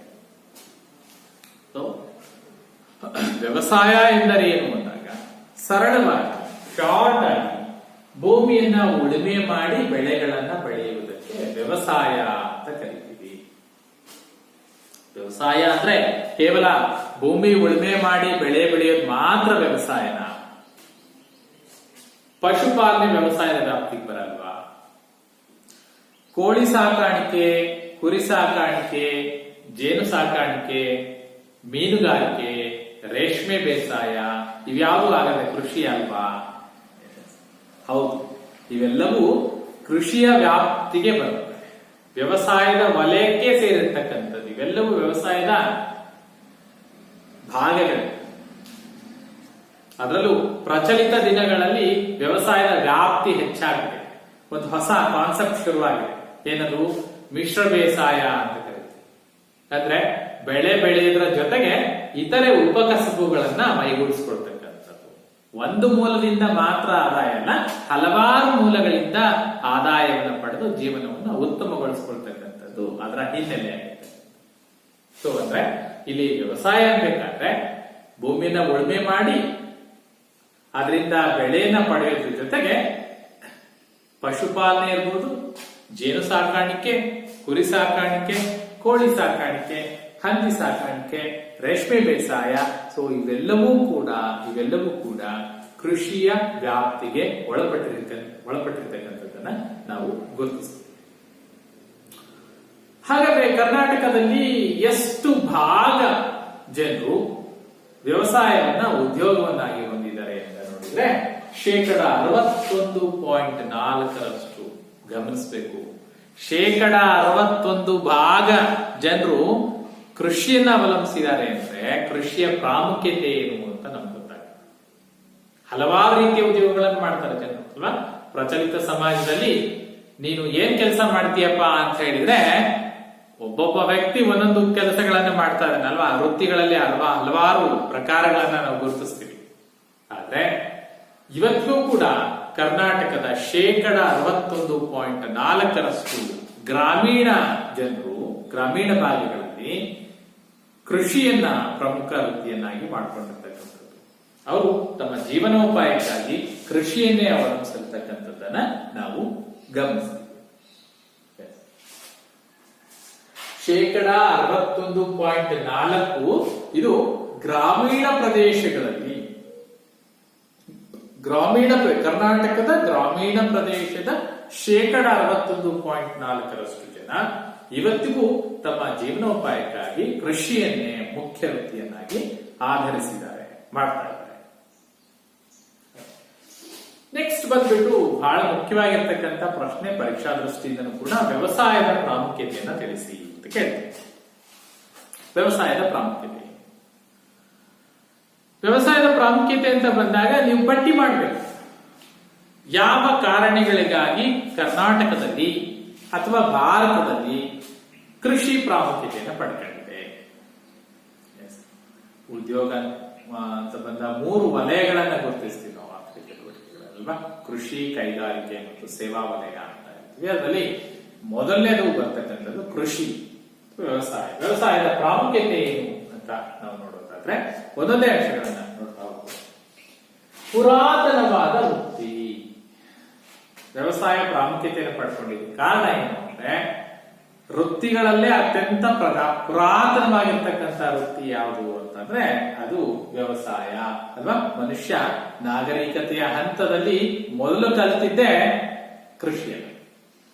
ಅಂದ್ರೆ ಅಲೆಮಾರಿಯಾಗಿದ್ದಂತಹ ಮಾನವ ಒಂದು ಪ್ರದೇಶದಲ್ಲಿ ನೆಲೆ ನಿಂತು ಕೃಷಿ ಮಾಡೋದನ್ನ ಕಲಿತಾನೆ, ಕೆಲವು ಬೆಳೆಗಳನ್ನ ಬೆಳೆಯೋದನ್ನ ಕಲಿತಾನೆ. ಸೊ ಹಾಗಾಗಿ ಪುರಾತನ ವೃತ್ತಿ, ಕರ್ನಾಟಕದ ಮೂಲ ವೃತ್ತಿಗಳಲ್ಲಿ ವ್ಯವಸಾಯವನ್ನ ಪುರಾತನವಾದ ವೃತ್ತಿ ಅಂತ ಕರಿತೀವಿ. ಹಾಗಾಗಿ ಇದು ಪ್ರಾಮುಖ್ಯತೆಯನ್ನ ಪಡ್ತದೆ. ಕೇವಲ ಪುರಾತನ ವೃತ್ತಿ ಅಷ್ಟೇ ಅಲ್ಲ, ಇದು ಜೀವನಾಧಾರ ವೃತ್ತಿ. ಪುರಾತನ ಕಾಲದಲ್ಲಿ ವ್ಯವಸಾಯ ಮಾಡ್ತಾ ಇದ್ರು ಅಂದ್ರೆ ಯಾತಕ್ಕಾಗಿ ಮಾಡ್ತಾ ಇದ್ರು ಅಂದ್ರೆ ಅವರು ಲಾಭ ಗಳಿಕೆಗಾಗಿ ಮಾಡ್ತಾ ಇರಲಿಲ್ಲ, ಅಥವಾ ಕೃಷಿಯ ಉತ್ಪನ್ನಗಳನ್ನ ಹೆಚ್ಚೆಚ್ಚು ಬೆಳೆದು ಅದನ್ನ ಸ್ಟಾಕ್ ಮಾಡಿ ಸಂಪತ್ತನ್ನ ಗಳಿಸ್ತಕ್ಕಂಥ ಉದ್ದೇಶಕ್ಕಾಗಿ ಮಾಡ್ತಾ ಇರಲಿಲ್ಲ. ಬದಲಾಗಿ ಜೀವನ ನಿರ್ವಹಣೆಗಾಗಿ ಮಾಡ್ತಾ ಇದ್ದಂತಹ ವೃತ್ತಿ ಕೃಷಿಯಾಗಿತ್ತು. ಅದನ್ನ ನಾವು ಜೀವನಾಧಾರ ವೃತ್ತಿ ಅಂತ ಕರಿತೀವಿ. ಜೀವನಕ್ಕೆ ಆಧಾರವಾದಂತಹ ವೃತ್ತಿ. ಏನು ಜೀವನಕ್ಕೆ ಆಧಾರ? ಜೀವನ ಮಾಡ್ಬೇಕು ಅಂದ್ರೆ ಏನ್ ಬೇಕು? ಆಹಾರ ಬೇಕಲ್ಲ. ಸೊ ಅವ್ರು ಏನ್ ಬೆಳೀತಾ ಇದ್ರು ಅಂದ್ರೆ ಅವ್ರು ಬೆಳೆದದ್ದನ್ನ ಒಂದ್ ಕಡೆ ಗೋಡೌನ್ಗಳಲ್ಲಿ, ಗೋಡೌನ್ ಅಂದ್ರೆ ಇವತ್ತಿನ ತರ ಗೋಡೌನ್ಗಳಲ್ಲ, ಏನ್ ಮಾಡ್ತಾರೆ, ಹಗೆವು ಅಂತ ಮಾಡ್ತೀವಿ, ನಿಮ್ ಪರಿಚಯ ಇರ್ಬೋದು ಅಂತ ಹೇಳ್ತೀವಿ ಅಲ್ವಾ. ಭೂಮಿಯನ್ನ ಅಗದ್ಬಿಟ್ಟು ಒಂದಷ್ಟು ದೊಡ್ಡ ಸ್ಥಳವನ್ನ ಮಾಡ್ತಾ ಇದ್ದಾರೆ ಅಲ್ವಾ. ಅದನ್ನ ನೀಟಾಗಿ ಸಗಣಿ ಹಾಕಿ ಸಾರಿಸ್ಬಿಟ್ಟು ಒಂದಷ್ಟು ಅದ್ರಲ್ಲೇನೋ ಹಾಕ್ತಾ ಇದೆ, ಹುಳಗಳ ಆಡದ ಹಾಗೆ ಅದರಲ್ಲಿ ಧಾನ್ಯಗಳನ್ನೆಲ್ಲ ಸುರ್ಬಿಟ್ಟು ಮೇಲ್ಗಡೆ ಮುಚ್ತಾ ಇದೆ ಹಾಗೆ. ಸೊ ಅಲ್ಲಿ ಸ್ಟೋರ್ ಮಾಡ್ತಾ ಇದೆ, ಸೊ ಚೀಲಗಳಲ್ಲಿ ತುಂಬಿಡ್ತಾ ಇದೆ. ವರ್ಷದಿಂದ ವರ್ಷಕ್ಕೆ, ಇವಾಗಿನ ಹಾಗೆ ಅವತ್ತಿನ ದಿನಗಳಲ್ಲಿ ನೀರಾವರಿ ಇರಲಿಲ್ಲ, ಬಹಳ ಕಡಿಮೆ. ಸೊ ವಾರ್ಷಿಕ ಬೆಳೆ, ವರ್ಷಕ್ಕೊಂದ್ಸರಿ ಬೆಳೆ ಬೆಳೀತಾ ಇದ್ರು. ಇಡೀ ವರ್ಷಕ್ಕೆ ಆ ಬೆಳೆದಿರ್ತಕ್ಕಂಥ ಬೆಳೆ ಆಹಾರಕ್ಕಾಗಿ, ಜೀವನೋಪಾಯಕ್ಕಾಗಿ ಆಹಾರ ಧಾನ್ಯಗಳನ್ನು ಬಳಸ್ಕೊಳ್ತಾ ಇದ್ರು. ಹಾಗಾಗಿ ಅದನ್ನ ಜೀವನಾಧಾರ ಬೇಸಾಯ ಅಂತ ಕರಿತೀವಿ. 61.4% ಗ್ರಾಮೀಣ ಜನರ ಬದುಕಿಗೆ ಇದು ಜೀವನಾಧಾರ ವೃತ್ತಿಯಾಗಿದೆ. ಹಾಗಾಗಿ ಕೃಷಿ ಭಾರತದಲ್ಲಿ, ಕರ್ನಾಟಕದಲ್ಲಿ ಪ್ರಾಮುಖ್ಯತೆ ಪಡೆದಿದೆ. ಜನರ ಜೀವನಕ್ಕೆ ಆಧಾರ ಅಷ್ಟೇ ಅಲ್ಲ, ಇದು ರಾಜ್ಯದ ಆರ್ಥಿಕತೆಯ ಬೆನ್ನೆಲುಬು. ನಾವು ಕರ್ನಾಟಕದ ಭೂ ಸಂಪನ್ಮೂಲ ಅಂತ ಹೇಳ್ತಾ ಇರೋದ್ರಿಂದ ಇಲ್ಲಿ ಕರ್ನಾಟಕ ರಾಜ್ಯದ ಬೆನ್ನೆಲುಬು ಅಂತ ಕರಿತೀವಿ. ಒಟ್ಟಾರೆ ಕೃಷಿ ಭಾರತದ ಬೆನ್ನೆಲುಬು ಅಂತ ಕರಿತೀವಿ. ಯಾಕೆಂದ್ರೆ ಭಾರತ ಹಳ್ಳಿಗಳ ದೇಶ, ಕರ್ನಾಟಕ ಹಳ್ಳಿಗಳ ರಾಜ್ಯ, ಹಳ್ಳಿಗಳ ಪ್ರಧಾನ ಉದ್ಯೋಗ ಕೃಷಿ. ಹಾಗಾಗಿ ರಾಜ್ಯದ ಅಥವಾ ರಾಷ್ಟ್ರದ ಆದಾಯಗಳಲ್ಲಿ ಪ್ರಮುಖ ಪಾಲು ಈ ಕೃಷಿಯಿಂದ, ವ್ಯವಸಾಯ ಕ್ಷೇತ್ರದಿಂದ ಬರುತ್ತೆ. ಹಾಗಾಗಿ ಆದಾಯದ ಬೆನ್ನೆಲುಬು, ಆರ್ಥಿಕತೆಯ ಬೆನ್ನೆಲುಬು ಅನ್ನೋ ಅರ್ಥದಲ್ಲಿ ನಾವು ಬಳಸ್ತೀವಿ. ಹಾಗಾಗಿ ಕೃಷಿ ಅಥವಾ ವ್ಯವಸಾಯ ಪ್ರಾಮುಖ್ಯತೆಯನ್ನು ಪಡ್ಕೊಂಡಿದೆ. ಕೃಷಿ ಹೆಚ್ಚಿನ ಜನರಿಗೆ ಉದ್ಯೋಗಾವಕಾಶವನ್ನ ಕೊಟ್ಟಿದೆ. ಇಲ್ಲಿ ಮರೆಮಾಚಿನ ನಿರುದ್ಯೋಗ ಅಂತ ಕೂಡ ಬರುತ್ತೆ. ಹೆಚ್ಚಿನ ಜನರಿಗೆ ಉದ್ಯೋಗಾವಕಾಶ ಕೊಟ್ಟಿದೆ ಅಂತಂದ್ರೆ ಹೇಗೆ? ಈಗ ಒಂದ್ ಮನೆಯಲ್ಲಿ 10 ಜನ ಇದ್ದಾರೆ ಅಂದ್ರೆ 10 ಜನರು ಕೂಡ ಅಗತ್ಯ ಇರ್ಲಿ ಇಲ್ಲದೆ ಇರ್ಲಿ ಕೃಷಿ ಭೂಮಿಯಲ್ಲಿ ಕೃಷಿ ಕಾರ್ಯದಲ್ಲಿ ತೊಡ್ಕೊಂಡಿರ್ತಾರೆ. ಅಗತ್ಯಕ್ಕಿಂತ ಹೆಚ್ಚಿನ ಜನರು ತೊಡ್ಕೊಂಡಿರ್ತಾರೆ. ಯಾವ ವಿದ್ಯಾರ್ಥಿಯೂ ಇಲ್ಲದೆಯೂ ಉತ್ತಮ ಕೃಷಿಕನಾಗಿ ಹೆಚ್ಚಿನ ಉತ್ಪಾದನೆಯನ್ನು ಮಾಡಲಿಕ್ಕೆ ಕೃಷಿ ಕ್ಷೇತ್ರ ಅವಕಾಶವನ್ನ ಮಾಡಿಕೊಡುತ್ತೆ. ನೋಡಿ, ಇವತ್ತಿನ ದಿನಮಾನಗಳಲ್ಲಿ ತುಂಬಾನೇ ಓದಿ ಡಿಗ್ರಿಗಳನ್ನ, ಇಂಜಿನಿಯರ್ಗಳ ಪದವಿಗಳನ್ನ ಪಡ್ಕೊಂಡಿರ್ತಕ್ಕಂಥವ್ರು ಕೂಡ ಬದಲಾದ ಪರಿಸ್ಥಿತಿಯಲ್ಲಿ ತಮ್ಮ ಉದ್ಯೋಗಗಳನ್ನ ಬಿಟ್ಟು ಬಂದು ಕೃಷಿ ಮಾಡ್ತಕ್ಕಂಥದ್ದನ್ನ ನಾವು ಗಮನಿಸ್ತಾ ಇದ್ದೀವಿ. ಸೊ ಕೃಷಿ ಭಾರತದ ಬೆನ್ನೆಲುಬು, ಕರ್ನಾಟಕದ ಬೆನ್ನೆಲುಬು, ಪ್ರಮುಖವಾಗಿ ಆಹಾರ ಧಾನ್ಯಗಳನ್ನ ಕೊಡ್ತಕ್ಕಂಥ ಒಂದು ಮೂಲ. ಹಾಗಾಗಿ ಹೆಚ್ಚಿನ ಉದ್ಯೋಗಾವಕಾಶವನ್ನ ಕೃಷಿ ಒದಗಿಸಿಕೊಡುತ್ತೆ. ಕೃಷಿ ಅಥವಾ ವ್ಯವಸಾಯ ಪ್ರಾಮುಖ್ಯತೆಯನ್ನು ಪಡ್ಕೊಂಡಿದೆ. ಯಾಕೆ ಅಂದ್ರೆ ಕೃಷಿ ಆಹಾರ ಧಾನ್ಯವನ್ನ ಒದಗಿಸುತ್ತೆ, ಜನರಿಗೆ ಆಹಾರವನ್ನ ಒದಗಿಸುತ್ತೆ, ಹಾಗೆ ಜಾನುವಾರುಗಳಿಗೆ, ದನಕರುಗಳಿಗೆ ಮೇವನ್ನು ಒದಗಿಸುತ್ತೆ. ಹಾಗಾಗಿ ಕೃಷಿ ಪ್ರಾಮುಖ್ಯತೆಯನ್ನ ಪಡ್ಕೊಂಡಿದೆ. ಎರಡು ಕಾರಣ. ಒಂದು, ನಮಗೆ ಆಹಾರ ಧಾನ್ಯವನ್ನು ಕೊಡುತ್ತೆ.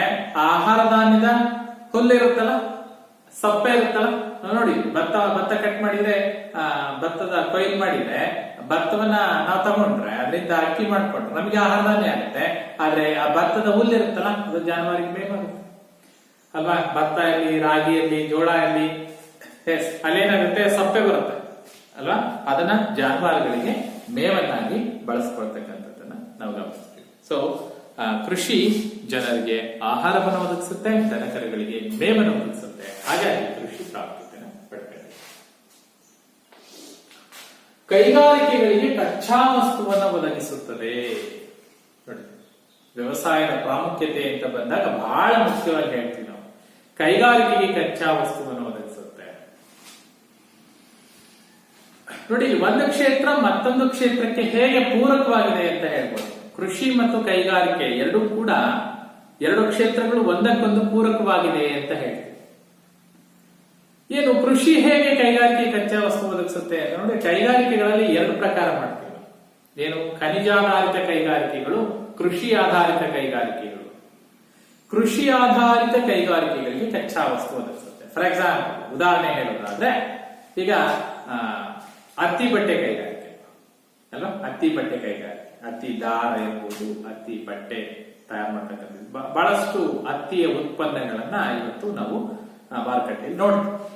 ಸೊ ಹತ್ತಿ ಬಟ್ಟೆ ಕೈಗಾರಿಕೆ ಕಚ್ಚಾ ವಸ್ತು ಏನು? ಹತ್ತಿ ಎಲ್ಲಿ ಬೆಳಿತೀವಿ? ಕೃಷಿ ಭೂಮಿ. ವ್ಯವಸಾಯ ಭೂಮಿಯಲ್ಲಿ ಬೆಳೆದಿರ್ತಕ್ಕಂಥ ಹತ್ತಿ ಬಟ್ಟೆ ಕೈಗಾರಿಕೆಗೆ ಕಚ್ಚಾ ವಸ್ತು, ಅಂದ್ರೆ ಕೈಗಾರಿಕೆಗೆ ಬೇಕಾದ ಕಚ್ಚಾ ವಸ್ತುವನ್ನ ಕೃಷಿ ಕ್ಷೇತ್ರ ಒದಗಿಸಿಕೊಡುತ್ತೆ. ಹಾಗೆ ಸಕ್ಕರೆ ಕೈಗಾರಿಕೆ ಕಚ್ಚಾ ವಸ್ತು ಏನು? ಕಬ್ಬು. ಸಕ್ಕರೆ ಇರ್ಬೋದು, ಬೆಲ್ಲ ಇರ್ಬೋದು, ಕಾಗದ ಕೈಗಾರಿಕೆಗಳಿರ್ಬೋದು ಅಲ್ವಾ, ಮದ್ಯಸಾರ ತಯಾರಿಕೆ ಕಂಪನಿಗಳಿರ್ಬೋದು, ಕೈಗಾರಿಕೆಗಳಿರ್ಬೋದು. ಸೊ ಅದಕ್ಕೆಲ್ಲ ಕಚ್ಚಾ ವಸ್ತು ಏನಪ್ಪಾ? ಕಬ್ಬನ್ನ ಎಲ್ಲಿ ಬೆಳಿತೀವಿ? ಕೃಷಿ ಅಲ್ವಾ. ಕೃಷಿ ಕ್ಷೇತ್ರದಲ್ಲಿ ಬೆಳೀತಕ್ಕಂತ ಕಬ್ಬು ಸಕ್ಕರೆ ಕೈಗಾರಿಕೆಗಳಿಗೆ ಅಥವಾ ಬೆಲ್ಲ ತಯಾರು ಮಾಡಲಿಕ್ಕೆ ಅಥವಾ ಕಾಗದವನ್ನ ತಯಾರು ಮಾಡಲಿಕ್ಕೆ ಅಥವಾ ಅವನ್ನ ಸಕ್ಕರೆ ಮತ್ತು ಬೆಲ್ಲ ತಯಾರು ಮಾಡ್ಬೇಕಾದ್ರೆ ಮೇಲ್ಗಡೆ ಬರುತ್ತೆ ನೋಡಿ, ಕುದಿಸ್ಬೇಕಾದ್ರೆ ಮೇಲ್ಗಡೆ ಬರುತ್ತೆ, ಏನು ವೇಸ್ಟೇಜ್ ಬರುತ್ತೆ ಮೇಲ್ಗಡೆ, ಕಾಕಂಬಿ ಅಂತ ಕರಿತೀವಿ ಅಲ್ವಾ, ಉಳಿ ಇರುತ್ತೆ. ಅದನ್ನ ಏನ್ ಮಾಡ್ತಾರೆ? ಮದ್ಯಸಾರ ತಯಾರಿಕೆಯಲ್ಲಿ ಬಳಸ್ತಾರೆ. ಸೊ ಹಲವಾರು ಕೈಗಾರಿಕೆಗಳಿಗೆ ಬೇಕಾದ ಕಚ್ಚಾ ವಸ್ತುವನ್ನ ಕೃಷಿ ಕ್ಷೇತ್ರ ಒದಗಿಸಿಕೊಡುತ್ತೆ. ಈಗ ಸೆಣಬಿನ ಕೈಗಾರಿಕೆಗಳಿಗೆ ನಾವು ಗೋಣಿ ಚೀಲಗಳು, ತಾಡ್ಪಾಲ್ಗಳು, ಉರಿಗಳು ಎಲ್ಲ ನೋಡ್ತೀವಲ್ಲ. ಸೊ ಇವುಗಳಿಗೆ ಬೇಕಾಗಿರ್ತಕ್ಕಂಥ ಸೆಣಬನ್ನ ಬೆಳೀತಕ್ಕಂಥದ್ದು ನಮ್ಮ ಕೃಷಿ ಕ್ಷೇತ್ರ. ಸೊ ಇವೆಲ್ಲ ಉದಾಹರಣೆ. ಹೀಗೆ ಹಲವಾರು ಕೈಗಾರಿಕೆಗಳಿಗೆ ಕಚ್ಚಾ ವಸ್ತುಗಳನ್ನ ಕೃಷಿ ಕ್ಷೇತ್ರ ಒದಗಿಸಿಕೊಡುತ್ತೆ. ಈಗ ಮಲ್ಟಿನ್ಯಾಷನಲ್ ಕಂಪನೀಸ್ ಇದೆಯಪ್ಪ, ಈಗ ಆಯಿಲ್ ತಯಾರು ಮಾಡ್ತಕ್ಕಂಥ ಕಂಪನಿಗಳಿದೆ ಅಲ್ವಾ, ಎಣ್ಣೆ ಗಿರಣಿಗಳಿಗೆ ಕಚ್ಚಾ ವಸ್ತು ಏನಪ್ಪಾ ಅಂತಂದ್ರೆ ಎಣ್ಣೆಕಾಳು ಅಲ್ವಾ. ಅದು ಶೇಂಗಾ ಇರಲಿ, ಸೂರ್ಯಕಾಂತಿ ಇರಲಿ, ಎಳ್ಳಿರ್ಲಿ. ಸೊ ಈ ಎಣ್ಣೆ ಕಾಳುಗಳನ್ನ ಔಡಲ, ಈ ಎಲ್ಲ ಎಣ್ಣೆ ಕಾಳುಗಳು ಎಲ್ಲಿ ಬೆಳೆಯುತ್ತೆ ಅಂದ್ರೆ ಕೃಷಿ ಕ್ಷೇತ್ರದಲ್ಲಿ ಬೆಳೆಯುತ್ತೆ.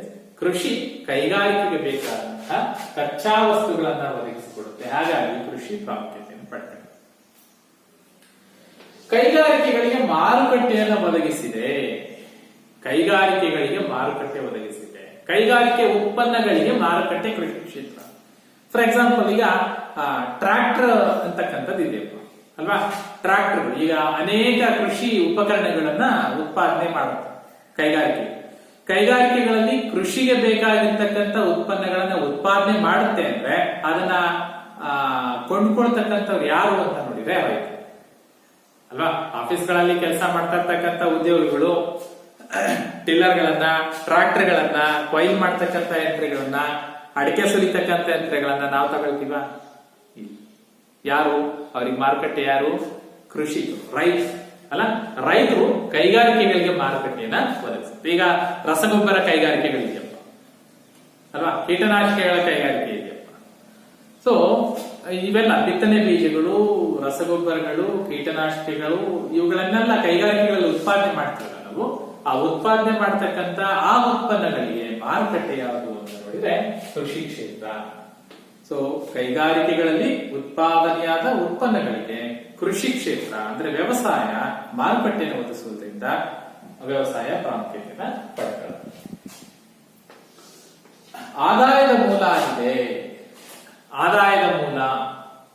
ಸೊ ನಾವೇನ್ ಮಾಡ್ತಾ ಇದೀವಿ, ಇಲ್ಲಿ ಆದಾಯ ಅಂತ ಬಂದಾಗ ಕೃಷಿ ಕ್ಷೇತ್ರ ರಾಷ್ಟ್ರೀಯ ಆದಾಯಕ್ಕೆ ಅಥವಾ ರಾಜ್ಯದ ಬೊಕ್ಕಸಕ್ಕೆ ಹೆಚ್ಚಿನ ಆದಾಯವನ್ನು ತಂದುಕೊಡುತ್ತೆ. ರೆವಿನ್ಯೂ ಅಂತ ಕರಿತೀವಿ, ಕಂದಾಯದ ರೂಪದಲ್ಲಿ ಅಲ್ವಾ. ಕೃಷಿಕರು ಪ್ರತಿ ಕೃಷಿ ಭೂಮಿಯನ್ನ ಹೊಂದಿರತಕ್ಕಂಥವ್ರು ಕೂಡ ಕಾಲಕಾಲಕ್ಕೆ ಸರ್ಕಾರಕ್ಕೆ ಕಂದಾಯವನ್ನು ಸಲ್ಲಿಸಬೇಕಾಗತ್ತೆ. ಸೊ ಬೆಳೆಗಳನ್ನ, ಉತ್ಪನ್ನಗಳನ್ನ ಬೆಳೆದಂತಹ ಸಂದರ್ಭಗಳಲ್ಲಿ ಸರ್ಕಾರಕ್ಕೆ ತೆರಿಗೆಗಳನ್ನ ಸಲ್ಲಿಸಬೇಕಾಗುತ್ತೆ. ಆ ಮೂಲಕ ಆದಾಯವನ್ನ ತಂದುಕೊಡುತ್ತೆ. ಸೊ ವಿದೇಶಿ ವಿನಿಮಯನ ಗಳಿಸುತ್ತೆ. ಆಮದು ಮತ್ತು ರಫ್ತುಗಳು, ಕೃಷಿ ಉತ್ಪನ್ನಗಳು ಕರ್ನಾಟಕದಲ್ಲಿ ಉತ್ಪಾದನೆ ಆಗಿರ್ತಕ್ಕಂಥ, ಕೃಷಿ ಭೂಮಿಯಲ್ಲಿ ಉತ್ಪಾದನೆ ಆಗಿರ್ತಕ್ಕಂಥ ಉತ್ಪನ್ನಗಳು ಬೇರೆ ಬೇರೆ ದೇಶಗಳಿಗೆ ರಫ್ತಾದಾಗ ಏನಾಗುತ್ತೆ, ಹೆಚ್ಚಿನ ಆದಾಯ ಸರ್ಕಾರ. ಸೊ ವಿದೇಶಿ ವ್ಯಾಪಾರವನ್ನು ಕೂಡ ಕೃಷಿ ಕ್ಷೇತ್ರ ಮಾಡುವುದರಿಂದ ಕೃಷಿ ಉತ್ಪನ್ನಗಳನ್ನ, ಅದು ಮಸಾಲೆ ವಸ್ತುಗಳಿರ್ಲಿ ಅಥವಾ ಭಾರತದಲ್ಲಿ ಬೇಡಿಕೆ ಇರತಕ್ಕಂತ ಇನ್ನಿತರ ವಸ್ತುಗಳು, ಅವುಗಳನ್ನ ರಫ್ತು ಮಾಡೋದ್ರ ಮೂಲಕ ಹೆಚ್ಚಿನ ಆದಾಯವನ್ನ ಭಾರತದ ವಿದೇಶಿ ವ್ಯಾಪಾರಕ್ಕೆ ತಂದುಕೊಡ್ತಕ್ಕಂಥ ಕೆಲಸವನ್ನ ಕೃಷಿ ಮಾಡೋದ್ರಿಂದ ವ್ಯವಸಾಯ ಪ್ರಾಮುಖ್ಯತೆಯನ್ನು ಪಡೆದುಕೊಳ್ಳುತ್ತೆ. ಇನ್ನ ಲಾಸ್ಟ್ ಒಂದು ಬಂದ್ಬಿಟ್ಟು ವ್ಯವಸಾಯದ ಪ್ರಾಮುಖ್ಯತೆಯಲ್ಲಿ ಪ್ರಮುಖ ಅಂಶಗಳನ್ನು ಪಟ್ಟಿ ಮಾಡ್ತೀವಿ. ಇದೇ ಲಾಸ್ಟ್ ಅಂತ ಇಲ್ಲ, ಪ್ರಮುಖ ಅಂಶ 10 ಅಂಶಗಳನ್ನ ಪಟ್ಟಿ ಮಾಡೋದಾದ್ರೆ ತೃತೀಯ ರಂಗದ ಬೆಳವಣಿಗೆಗೆ ನೆರವು ನೀಡುತ್ತೆ. ಯಾವುದು ತೃತೀಯ ರಂಗದ ಬೆಳವಣಿಗೆ ಅಂತ ಬಂದಾಗ, ತೃತೀಯ ರಂಗ ಅಂತ ಬಂದಾಗ ಈಗ ಬ್ಯಾಂಕ್ಗಳಿರ್ಬೋದು, ವಿಮಾ ಕಂಪನಿಗಳಿರ್ಬೋದು, ಅಥವಾ ಸಾರಿಗೆ. ನೋಡಿ, ರೈತರು ವ್ಯವಸಾಯ ಭೂಮಿಯಲ್ಲಿ ಬೆಳೆದಿರ್ತಕ್ಕಂಥ ಉತ್ಪನ್ನಗಳನ್ನ ಮಾರುಕಟ್ಟೆಗೆ ಸಾಗಾಟ ಮಾಡಬೇಕು ಅಂತಂದ್ರೆ ಸಾರಿಗೆ ವ್ಯವಸ್ಥೆ ಬೇಕೇ ಬೇಕು ಅಲ್ವಾ. ತೃತೀಯ ರಂಗ, ಈಗ ರೈತರು ಬೆಳೆದಿರ್ತಕ್ಕಂಥ ಉತ್ಪನ್ನಗಳನ್ನ, ಬಂದಿರತಕ್ಕಂಥ ಆದಾಯವನ್ನ ಬ್ಯಾಂಕ್ಗಳಲ್ಲಿ ಡೆಪಾಸಿಟ್ ಮಾಡ್ತಾರೆ, ಅಥವಾ ಕೃಷಿ ಉತ್ಪನ್ನಗಳನ್ನ ಕೊಳ್ಳಿಕ್ಕೆ ಬ್ಯಾಂಕ್ನಿಂದ ಸಾಲ ಸೌಲಭ್ಯನ ಪಡ್ಕೊಳ್ತಾರೆ. ಸೊ ಇದೇನಾಗುತ್ತೆ, ಹಣಕಾಸಿನ ಚಟುವಟಿಕೆಗಳು ನಡೀಲಿಕ್ಕೆ ಸಹಕಾರಿಯಾಗುತ್ತೆ. ರೈತರು ತಾವು ಬೆಳೆದಿರ್ತಕ್ಕಂಥ ಬೆಳೆಗಳಿಗೆ ವಿಮೆ ಮಾಡ್ತಾರೆ ಅಲ್ವಾ, ವಿಮಾ ಕಂಪನಿಗಳ ಬೆಳವಣಿಗೆಗೆ ನೆರವಾಗುತ್ತೆ. ಸೊ ಹೀಗೆ ವ್ಯವಸಾಯ ತೃತೀಯ ರಂಗದ ಬೆಳವಣಿಗೆಗೆ ನೆರವನ್ನ ಕೊಡುತ್ತೆ. ಹೀಗೆ ಪಟ್ಟಿ ಮಾಡ್ತಾ ಹೋದ್ರೆ ಹಲವಾರು ಕಾರಣಗಳಿಗಾಗಿ ನಾವು ಕೃಷಿಯನ್ನ ಭಾರತದಲ್ಲಿ ಅಥವಾ ಕರ್ನಾಟಕದಲ್ಲಿ ಒಂದು ಪ್ರಮುಖ ಉದ್ಯೋಗ ಅಂತ ಕರಿತೀವಿ. ಸೊ ನಾವಿಲ್ಲಿ ಅಭ್ಯಾಸ ಮಾಡಿದ್ದು ಏನು ಅಂತ ಹೇಳಿದ್ರೆ, ವ್ಯವಸಾಯ ಅಂದ್ರೆ ಏನು, ವ್ಯವಸಾಯಕ್ಕೊಂದು ಡೆಫಿನೇಷನ್, ಅದರ ಜೊತೆಗೆ ವ್ಯವಸಾಯದ ಪ್ರಾಮುಖ್ಯತೆ ಏನು ಅಂತ ಬಂದಾಗ ಒಂದಷ್ಟು ಅಂಶಗಳನ್ನು ವ್ಯವಸಾಯದ ಪ್ರಾಮುಖ್ಯತೆ ಅಂತ ಕರೀತಾರೆ. ಸೊ ಮುಂದಿನ ತರಗತಿಯಲ್ಲಿ ಈ ವ್ಯವಸಾಯದ ವಿಧಗಳನ್ನ ಕುರಿತು ಅಭ್ಯಾಸ ಮಾಡ್ತಾ ಹೋಗ್ತೀವಿ. ಸೊ ಇವತ್ತಿನ ತರಗತಿಯಲ್ಲಿ ನಾವು ಕಲಿತಿದ್ದಿಷ್ಟೇ ಭೂ ಬಳಕೆ ಅಂದ್ರೆ ಏನು, ಭೂಮಿಯನ್ನ ಬಳಕೆಯ ಆಧಾರದ ಮೇಲೆ ಎಷ್ಟು ಪ್ರಕಾರಗಳನ್ನಾಗಿ ಮಾಡಲಾಗಿದೆ, 5 ಪ್ರಕಾರ ಅಂತ ಹೇಳಿದ್ವಿ. 5 ಪ್ರಕಾರಗಳು ಯಾವ್ಯಾವು ಅಂತ ನಾವು ನೋಡ್ತಾ ಬಂದ್ವಿ. ಅದರ ನಂತರದಲ್ಲಿ ವ್ಯವಸಾಯ ಅಂದ್ರೆ ವ್ಯವಸಾಯದ ಪ್ರಾಮುಖ್ಯತೆಯನ್ನು ಕುರಿತು ಅಭ್ಯಾಸ ಮಾಡ್ತೀವಿ. ಸೊ ಮುಂದುವರೆದ ಭಾಗವನ್ನ ಇನ್ನೊಂದು ತರಗತಿಯಲ್ಲಿ ನಾವು ಅಭ್ಯಾಸ ಮಾಡ್ತೀವಿ. ಅಲ್ಲಿವರೆಗೂ ಧನ್ಯವಾದ.